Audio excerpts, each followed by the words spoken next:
Hi, writers. I am so excited about today.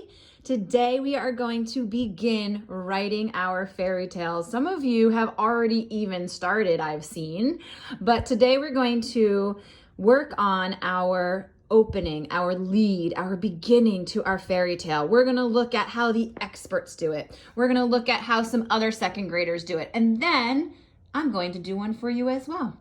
All right, so if you have not planned out your fairy tale yet, you need to do that first, right? That is the first step. You have to have your story planned out on the sheet that I posted a few weeks ago. You have the option of printing it. You also have the option of doing it right on your tablet or computer, or you could just write it out on a piece of paper. You could write yourself, I think it's maybe 7 squares. You have a square for characters, a square for setting, a square for beginning, middle, and end, and then your problem and your solution. You have to have your plan first. All right, so what we're gonna do is we're gonna take a look at how the experts do it first, and then we'll take a look at how some other second graders did it. So this is a book that we've already read, and I just wanna read the beginning to you. It says, once upon a time, there was 3 little pigs who captured the big bad wolf in the house made of bricks. The hungry wolf fell down the little pig's chimney into a big pan of boiling water. He huffed and he puffed, but it was no use. So there's that once upon a time. After we read each of these beginnings, we're going to talk about what we noticed in all of them. What do authors do when they begin a story? Here's another one from a second grader. Once upon a cold, cold time, there lived 3 little mice who lived with their mama, and one day she said, "I'm sorry, but you 3 have to move out because you are getting too big for this house." So she packed them some snacks and they set off. Once upon a time, there was an old man and an old woman that did not have a child, and they were all alone. The old woman had an idea. She decided to make a red strawberry man. Blueberries for the eyes, turnips for the legs, and raspberries for the hands. It was 12 o'clock, and the red strawberry man was done. Another one. Once upon a time, there was 3 little hippos, and they were lost in Africa. They had nothing to survive with, and they had no home.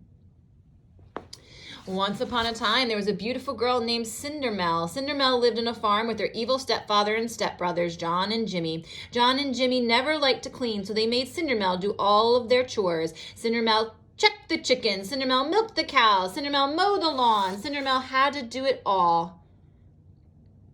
And then we have this one. Once upon an Ireland day, there lived 2 stepsisters, Grace and Dyra, and they made Cinderira do all the chores.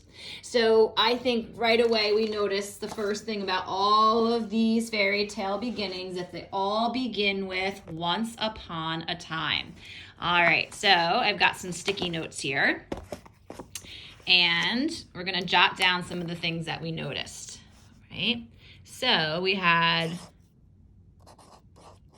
once upon a time is how they all began.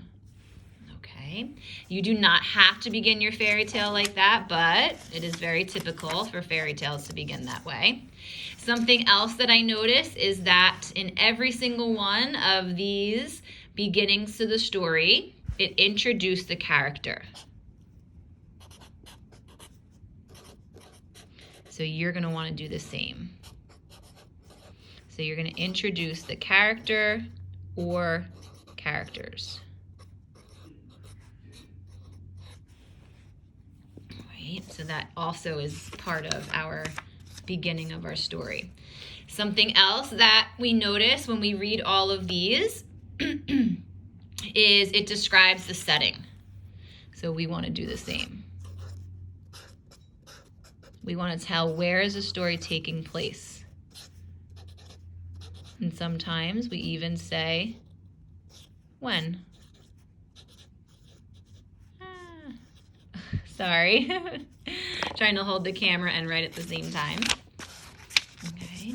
And one other thing that I noticed when I was reading these, right, is that there was some type of action in the beginning. Right? So there was some type of action telling us what the characters were doing.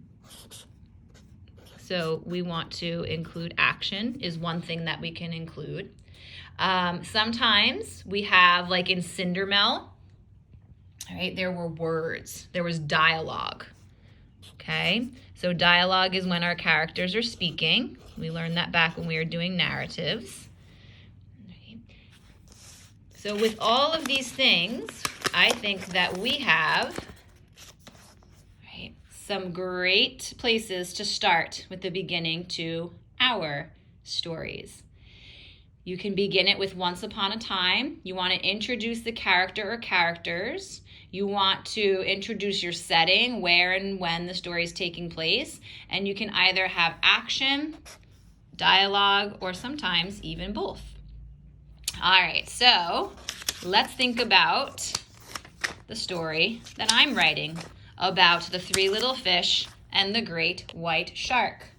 So I'm thinking about my plan that I have written out. I'm thinking about what I wrote in my beginning box.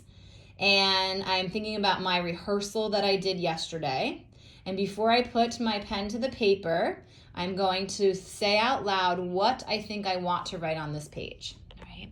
So I'm definitely going to start with once upon a time, there were 3 little fish that lived in the deep blue sea.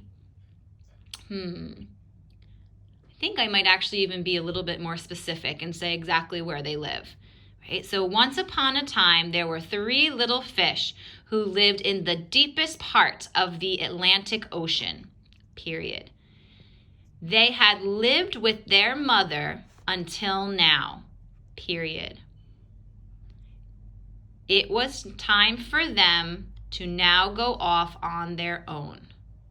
All right, so I've started saying what I think I want to write. It might not come out exactly those words when I write them, but I've got a plan. I've got something. I've got ideas. So now I'm going to write.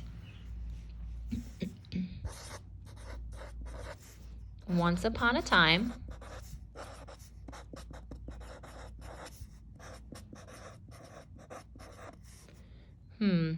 I actually think that I'm going to change something already. Once upon a time, there were 3 very curious little fish.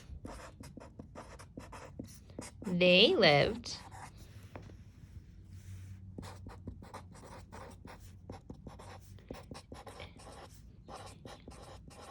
in the deepest part of the Atlantic Ocean.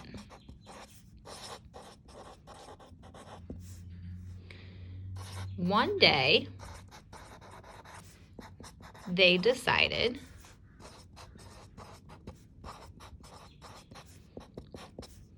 it was time to go off and explore past the little home, the little place they had always called home. See? So I had one idea when I rehearsed it, but then when I started writing, my brain started taking that idea and turning it and finding some other ways to start my story, started twisting it a little bit. So here's what I came up with. Once upon a time, there were 3 very curious little, oh my goodness, see? That's why we go back and check. Little fish. They lived in the deepest part of the Atlantic Ocean. One day, they decided it was time to go off and explore past the little place they had always called home. I love it. I'm so happy with that beginning. I like how instead of the mother being the one to send them off, I decided that they're making the choice because they're curious and they want to see what's beyond this little place that they've known forever. They want to know what else is out there. So, writers, as you begin writing your fairy tales, I want for you to think about all of these different leads, all of these different beginnings that we took a look at, that all of these other second graders have done, that the experts have done. And remember that a good lead for a fairy tale a lot of times starts with once upon a time. We definitely want to introduce who our characters are. We want to introduce the setting of the story, when and where, a lot of times is what our setting is. And then we can begin with some kind of action or maybe even dialogue. All of these pieces together make for a great beginning to a fairy tale. Cannot wait to see how you begin your fairy tales, and I cannot wait for you to share them with me. Happy writing!